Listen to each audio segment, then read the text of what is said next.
다음 날 아침 정희는 예상보다 일찍 눈을 떴다. 어젯밤 잠을 설쳤지만 오히려 머리는 맑았다. 선영이 약속한 변호사와의 만남이 오후 2시였다. 핸드폰을 확인하니 도윤에게서 29통의 부재중 전화와 15개의 문자 메시지가 와 있었다. 엄마 죄송해요.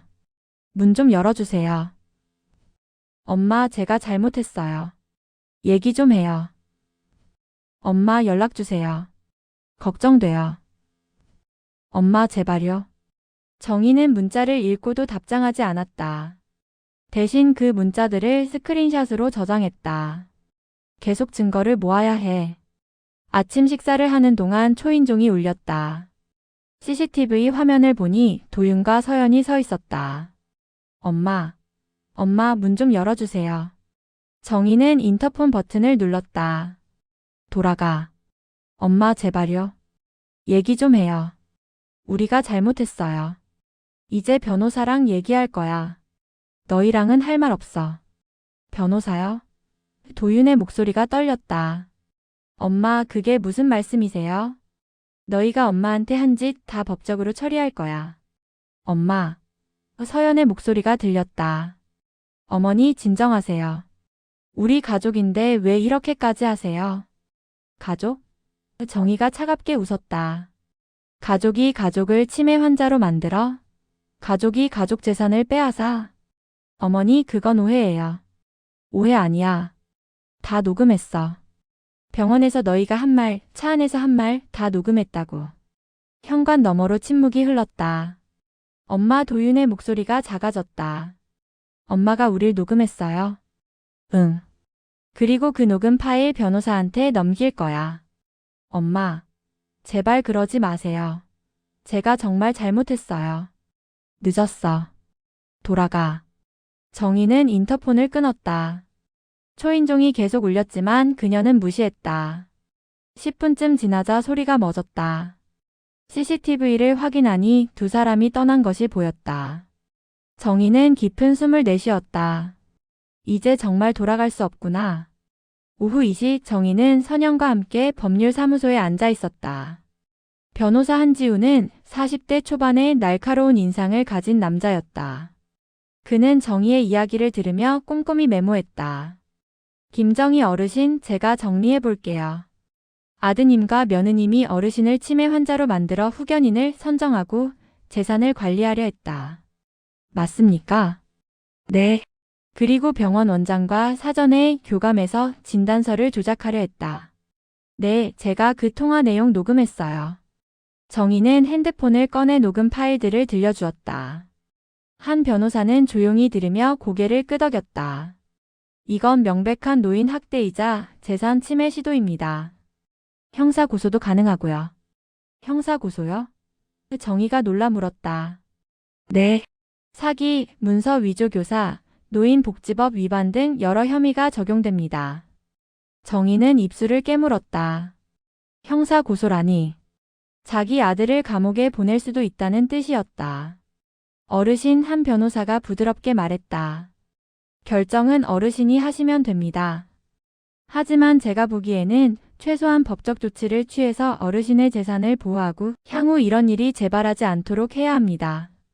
그럼 어떻게 해야 하나요? 일단 어르신 명의로 된 모든 재산에 대해 처분 금지 가처분을 신청합니다. 그러면 아드님이 임의로 집이나 예금을 건드릴 수 없게 됩니다.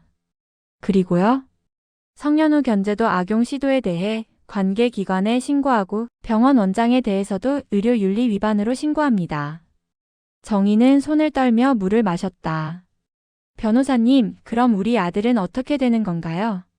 형사 고소를 하지 않으시면 민사적 조치만 취하게 됩니다.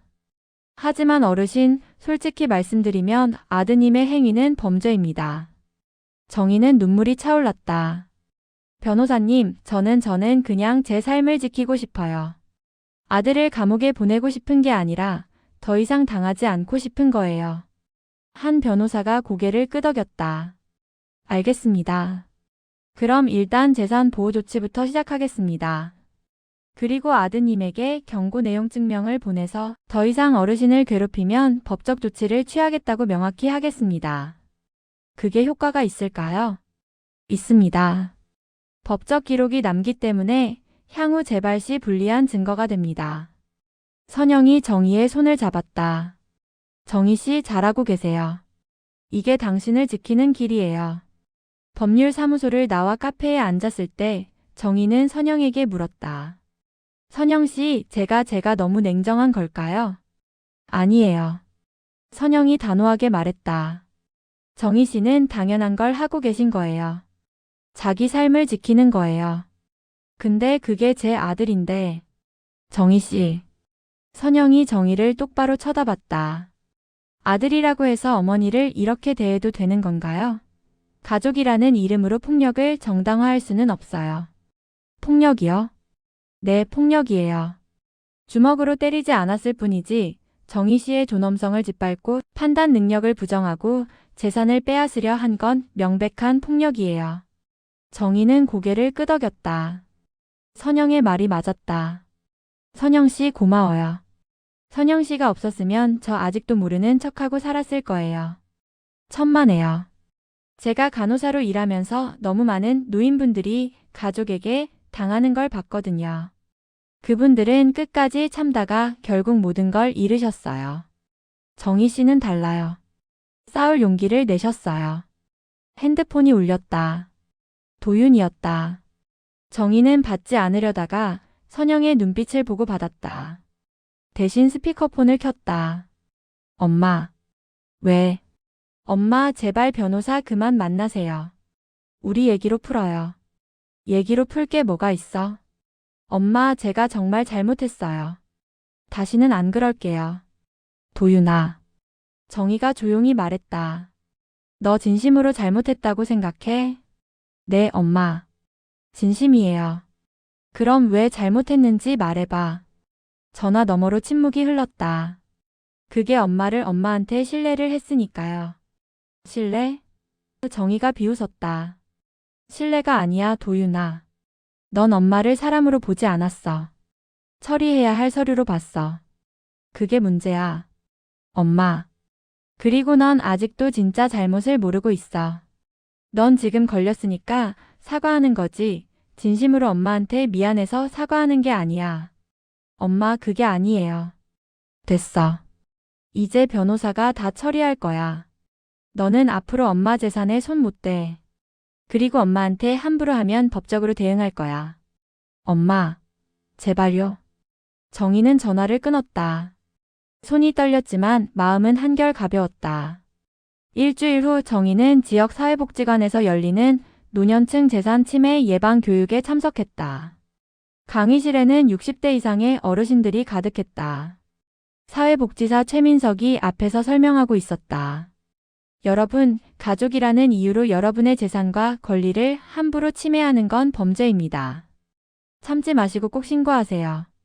강의가 끝난 후 정희는 최민석에게 다가갔다. 저 상담 좀 받고 싶은데요. 그러세요. 어떤 일이신가요? 정희는 자신의 이야기를 간단히 설명했다. 최민석은 진지하게 듣더니 고개를 끄덕였다. 어르신 정말 잘하셨습니다. 많은 분들이 가족이라는 이유로 참다가 모든 걸 잃으세요. 어르신처럼 용기 내시는 분들이 더 많아져야 해요. 그런데 저는 여전히 헷갈려요. 제가 너무 냉정한 건 아닌가 하는 생각이 들어요. 어르신. 최민석이 부드럽게 말했다. 자신을 지키는 건 냉정한 게 아니에요. 당연한 권리예요. 그리고 어르신이 지금 하시는 일은 다른 많은 어르신들에게도 용기를 주는 일이에요. 제가요? 네. 어르신의 이야기를 듣고 용기를 내는 분들이 분명 있을 거예요. 정희는 가슴이 뭉클했다. 자신이 겪은 고통이 누군가에게 도움이 될 수 있다니. 한 달 후. 정희는 법원에서 재산보호가처분 결정을 받았다. 도윤은 더 이상 정희의 집이나 예금에 손을 댈 수 없게 됐다. 병원 원장 강민호는 의료윤리 위반으로 의사회에서 경고 조치를 받았다. 도윤과 서연은 변호사의 내용 증명을 받은 후 더 이상 정희에게 연락하지 않았다. 정희는 혼자가 되었다. 67년 인생에서 처음으로 진짜 혼자가 되었다. 하지만 외롭지 않았다. 선영은 일주일에 한 번씩 전화를 걸어 안부를 물었고 사회복지관에서 만난 어르신들과 함께 차를 마시는 시간도 생겼다. 그리고 무엇보다 정희는 자신을 되찾았다. 더 이상 아들을 위한 엄마가 아니라 김정희로 살 수 있게 되었다. 어느 날 저녁 정희는 거울 앞에 섰다. 오랜만에 제대로 본 자신의 얼굴. 주름이 있었고 흰머리가 있었고 나이의 흔적이 역력했다. 하지만 그 눈빛은 예전과 달랐다. 더 이상 누군가를 위해 자신을 지우지 않는 사람의 눈빛이었다. 김정희. 정희가 거울 속 자신에게 말했다. 이제 내 인생 살아. 그날 밤 정희는 오랜만에 깊이 잠들었다. 악몽도 없었고 두려움도 없었다. 그저 평온한 자신의 삶을 되찾은 사람의 잠이었다. 에필로그 3개월 후 정희는 사회복지관에서 노년층 권리보호 모임의 운영진이 되었다. 자신과 같은 처지의 어르신들을 만나 이야기를 나누고 법적 조언을 받을 수 있도록 연결해주는 일을 했다. 어느 날 한 70대 여성이 상담을 받으러 왔다. 저 아들이 자꾸 집 명의를 넘기라고 해요. 안 넘기면 효도 안 하겠대요. 정희는 그 여성의 손을 잡았다. 괜찮아요. 당신은 잘못한 게 없어요. 우리 같이 해결해봐요. 그렇게 정희는 자신의 고통을 다른 이들을 돕는 힘으로 바꿔나갔다. 도윤에게서는 여전히 연락이 없었다. 가끔 그리웠다. 어린 시절 엄마만 보며 웃던 아들이. 하지만 정희는 알았다. 그 아들은 이미 오래전에 사라졌다는 것을. 그리고 자신은 더 이상 그 환상 속에 살 수 없다는 것을. 김정희는 이제 67세가 아니었다. 나이는 숫자일 뿐 그녀는 이제 막 자신의 진짜 삶을 시작한 사람이었다. 법적 조치가 시작되고 2주가 지났다. 정희는 처음으로 평온한 아침을 맞이하고 있었다. 아들의 전화에 시달리지 않아도 되고 누군가 자신을 감시하는 듯한 느낌도 없었다. 하지만 그 평화는 오래가지 못했다. 오전 10시 초인종이 울렸다. CCTV를 확인한 정희는 깜짝 놀랐다. 도윤의 장모 즉 며느리 서연의 어머니 이영숙이 서 있었다. 정희는 잠시 망설였다. 이영숙과는 그동안 좋은 관계를 유지해왔다. 명절 때마다 함께 음식을 준비하고 손주 돌봄도 함께 나눠왔다. 사돈 어른이 무슨 일로 오셨을까? 정희는 문을 열었다. 어머님 어떻게 오셨어요? 이영숙은 60대 후반의 단정한 여성이었다.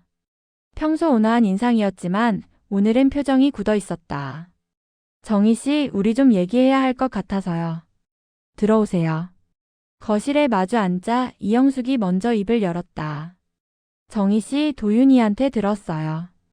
변호사까지 선임하셨다면서요?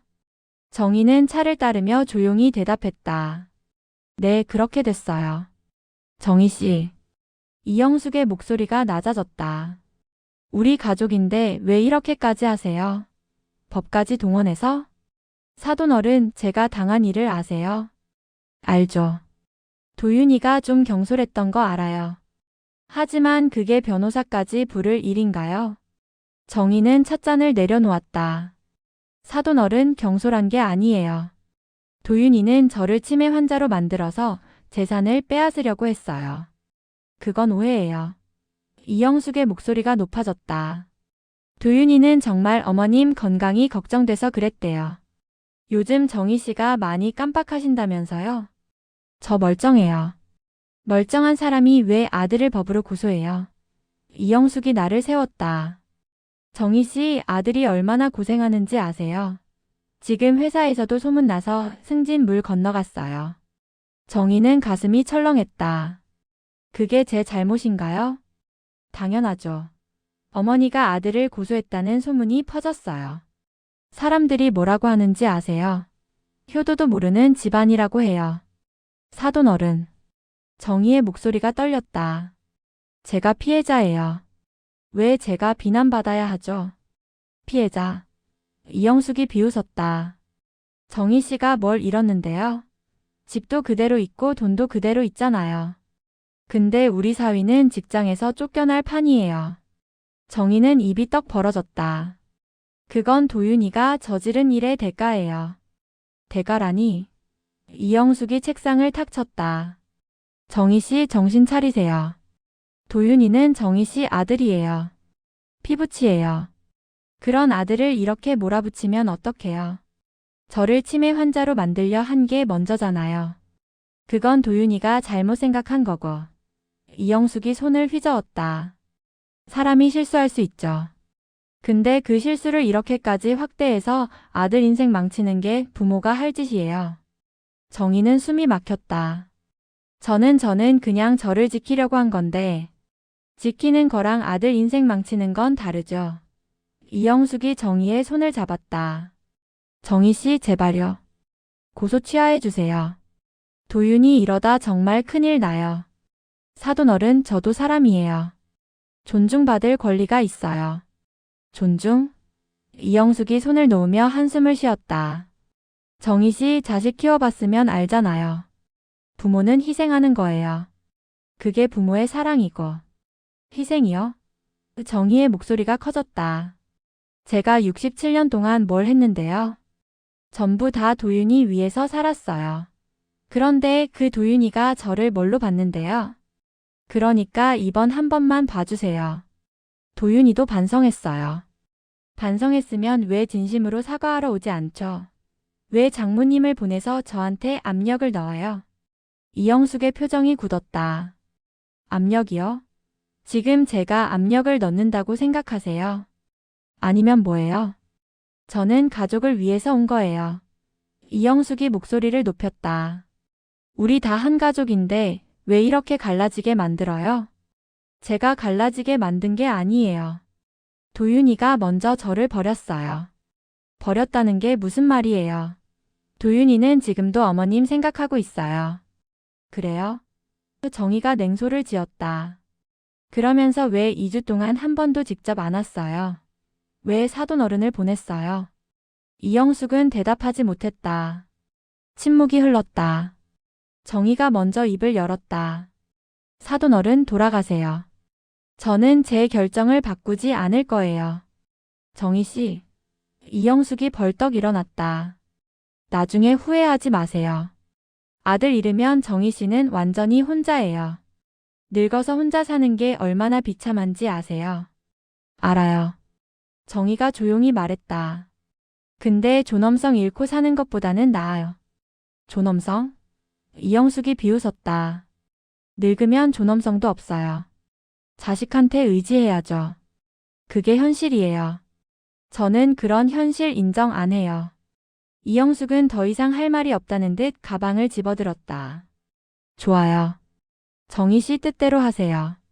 근데 명심하세요. 이 동네에서 소문 다 났어요. 아들을 고소한 몹쓸 엄마라고. 앞으로 정희 씨 살기 힘들 거예요. 그 말을 남기고 이영숙은 집을 나갔다. 마이너스. 문이 닫힌 후 정희는 그대로 주저앉았다. 손이 떨렸다. 가슴이 답답했다. 내가 잘못한 걸까? 이영숙의 말이 머릿속을 맴돌았다. 아들 인생 망치는 게 부모가 할 짓이에요. 부모는 희생하는 거예요. 늙으면 존엄성도 없어요. 정희는 핸드폰을 꺼내 선영에게 전화를 걸었다. 선영 씨, 저 지금. 목소리가 떨렸다. 울음이 터질 것 같았다. 정희 씨, 무슨 일이에요? 정희는 방금 있었던 일을 모두 털어놓았다. 선영은 조용히 듣더니 깊은 한숨을 쉬었다. 정희 씨, 그거 전형적인 가스라이팅이에요. 가스라이팅요? 네. 피해자에게 죄책감을 심어서 가해자를 보호하게 만드는 거예요. 정희 씨가 잘못한 게 하나도 없는데 마치 정희 씨가 나쁜 사람인 것처럼 몰아가는 거죠. 하지만 도윤이 승진 못했다는데 그건 도윤 씨 자업자득이에요. 선영의 목소리가 단호해졌다. 정희 씨 정신 차리세요. 도윤 씨는 어머니를 치매 환자로 만들려고 했어요. 그게 들통나서 벌을 받는 건 당연한 거예요. 근데 사람들이 저를 나쁜 엄마라고 생각한대요. 그 사람들이 정희 씨 인생 책임져줘요. 선영이 반문했다. 정희 씨, 남의 시선 때문에 당신 존엄성을 포기하실 건가요? 정희는 눈물을 닦았다. 선영 씨, 저 너무 흔들려요. 당연해요. 67년 동안 착한 엄마로 살았는데 갑자기 나쁜 엄마라는 소리 들으면 흔들리죠. 근데 정희 씨, 그게 진실은 아니에요. 그럼 뭐가 진실이에요? 정희 씨는 자신을 지키고 있는 거예요. 그게 진실이에요. 마이너스 마이너스 마이너스. 그날 저녁 정희는 동네 슈퍼에 갔다. 계산을 하는데 주인 아주머니가 이상한 눈빛으로 쳐다봤다. 정희 씨, 요즘 아들이랑 사이가 안 좋다면서요? 아내. 아이고, 가족끼리 그러면 안 되는데. 특히 자식이랑은 풀어야죠. 정희는 아무 말 없이 물건값을 냈다. 슈퍼를 나와 집으로 가는 길, 동네 아줌마 2명이 수근거리는 소리가 들렸다. 저 사람이 아들 고소했다던데? 그러게. 효도 안 한다고 아들을 고소하다니. 요즘 노인들 이기적해. 정희는 걸음을 멈췄다.